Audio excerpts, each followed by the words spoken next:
What is up, guys? Welcome back to the channel and to another wrestling games and news roundup, keeping you up to date on all the latest. We got a lot to talk about in regards to WWE 2K22, the next announcement, big update in regards to 2K19 and 20 servers. Patrick Gilmore opens up about some of the community concerns in regards to WWE 2K22, brand new wrestling game that just came out this week, RVD doing motion capture, and more. So you guys know what to do. Hit those notifications, subscribe if you haven't just yet to continue being up to date, and let's get right into it. And let's start off with a big update in regards to WWE 2K20 and 2K19 server. There's a lot of questions for it, as there is a lot of in-game messaging that we shouldn't be worrying about, as 2K ended up making an official statement indicating the following: "Hey Superstars, we will be sunsetting support for Road to Glory and the My Player pay-per-view tower in WWE 2K20 at the end of Extreme Rules on September 26, 2021.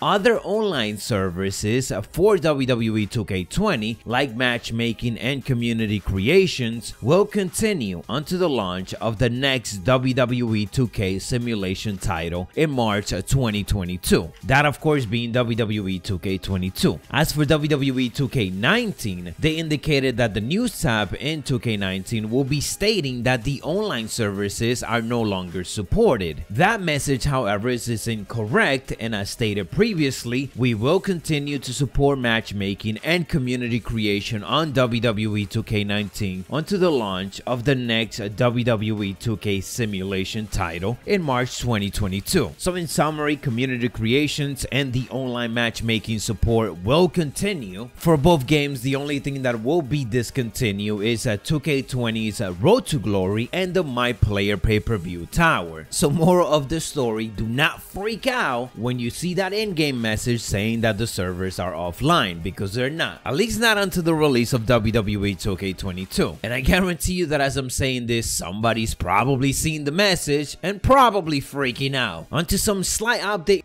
Patrick Gilmore ended up tweeting out a couple of things and giving us hopes of what is to come, and also kind of clarifying a couple of concerns. First off, he indicated that the marketing and community teams are 1000 supportive of the development focus. He added that no promises, but we are talking about ways to share more about our progress to keep you all in the loop, so you don't have to wait until next year to learn more. He is of course referring to the fact that the next time that we are gonna hear about WWE 2K22 is going to be in January, according to the official Twitter account of the game. Hopefully, as Patrick is kind of indicating, maybe we don't have to wait all the way up to January. I would love to see some blog updates kind of indicating what they're currently working on, what they're putting an extra focus on, and so on. Small update, but that ultimately kind of keeps the community and the development team in that open conversation, because of course we all want to see gameplay and trailer, but that does take a bit more work when they should be working on the game. This is something that Patrick actually explained, recent tweeting out the following: "I heard some concerns about WWE 2K22 going quiet until January. The challenge is that creating updates like the SummerSlam trailer requires support from development, and we are trying to stay completely focused on making you the best game possible. Having no constant update obviously sucks, but this is an understandable statement, and the game not coming out until March of next year just gives me that extra hope that they're finally getting a very good amount of time to do just that, to give us that best game that they could possibly give us. And hopefully once we do get to see it once again, we feel that it hits different tag."